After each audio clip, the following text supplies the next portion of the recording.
The blind enthusiasm of you. I'm Luke Pelletier.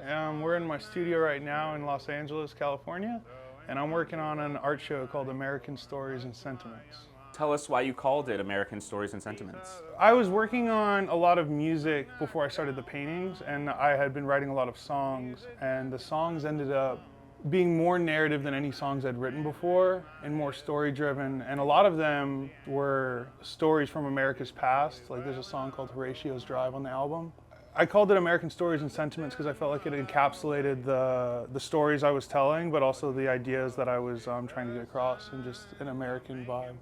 So yeah, it's not just an art studio in here, it's a music studio too. You kind of do it all. Yeah, we do a lot, or I do a lot of recording out here.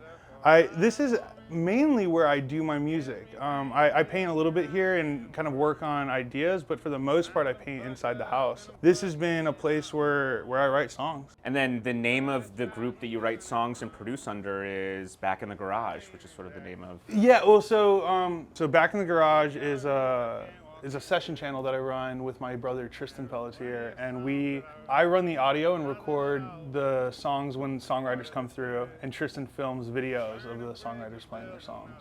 Yeah, sick. And there are these sick And little Sunday shindigs. yeah. Every other month we do a show at Club TG across the street and have artists play their songs. Yeah, it's been a great way for me to open up my practice again. For a long time I used to curate shows. That was like a big part of and I called it social practice. It was a part of my art making was being social and interacting with other artists. And I feel like Back in the Garage has been a way for me to start doing that again and open it up. And they're definitely like songwriters as less visual artists, but it still has the same vibe.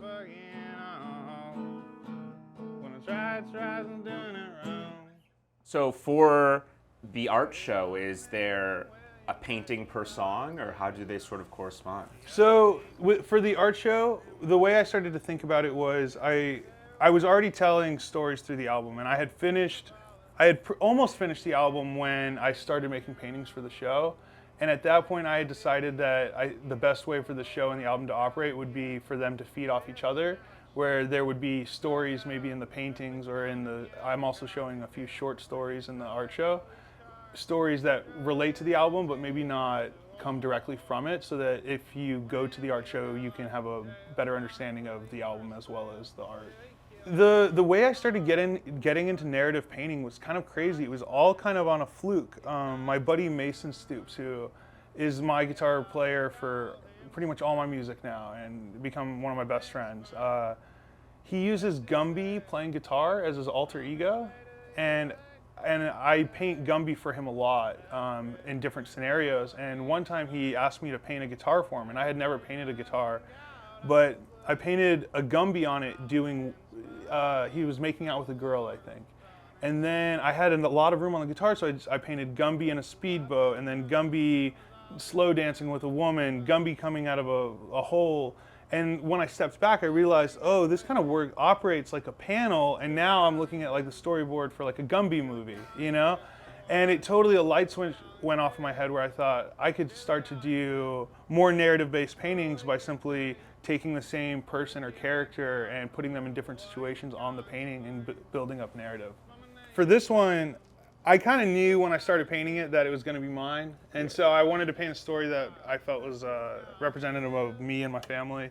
This is a story about when I was a kid. I used to go every weekend to Lake Wales, Florida with my family. We drive about an hour so my dad could go quail hunting, and every weekend we would be out swimming in the pond or just kind of riding around on four-wheelers when my dad did his hunting trials. And one day we're out swimming in the pond and my dad's coming home on a four-wheeler like hauling ass, and he kind of like skids to a halt, and he's got the dog on the back of the four-wheeler and the gun in the holster, and he gets off the four-wheeler and he grabs the gun. He's kind of charging at the pond, and we're in there and he's yelling at us, "Get the fuck out of the pond, get out right now." And we're like, we were a little bit scared, so we're kind of swimming in like scared to even like get to the shore, and he kind of runs past us and he fires a shot, throws down the gun, and next thing I know he's in the water pulling out this alligator, and it's still kicking. So he has it by the tail and he's swinging over and over again against the tree, and he'd put it down and it'd kind of move again, and he'd grab it up by the tail again, swing it till its head was nothing. And that was like my first kind of interaction with an alligator, and also kind of my most memorable. And years later, when I was talking about making this painting, my mom fished out the photograph from that time. And the way my dad tells the story, every year the alligator grew by a foot. And when we finally got the photograph, the alligator must be like this big.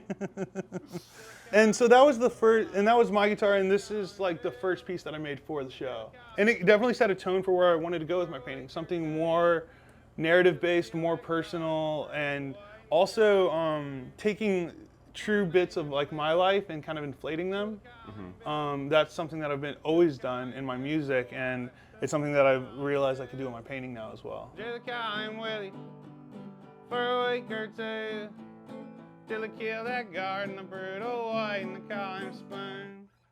What we got here is, so this is an in progress painting. A lot of times when I'm working with these like images with modular imagery, I'll draw everything separately, scan it in, and then kind of like make the composition in the computer, depending on computer and on by hand. But then I'll blow it up or scale it down or whatever I need to do, and then I print them out. I rub graphite on the back, and then I use a ballpoint pen to transfer that graphite onto the painting. It's imagery and an idea that I've had for a while that kind of makes me uncomfortable, but I eventually had a conversation with myself with like, that's no reason not to make the painting. And I mean, it's because like the main figure is like almost like a public shooter.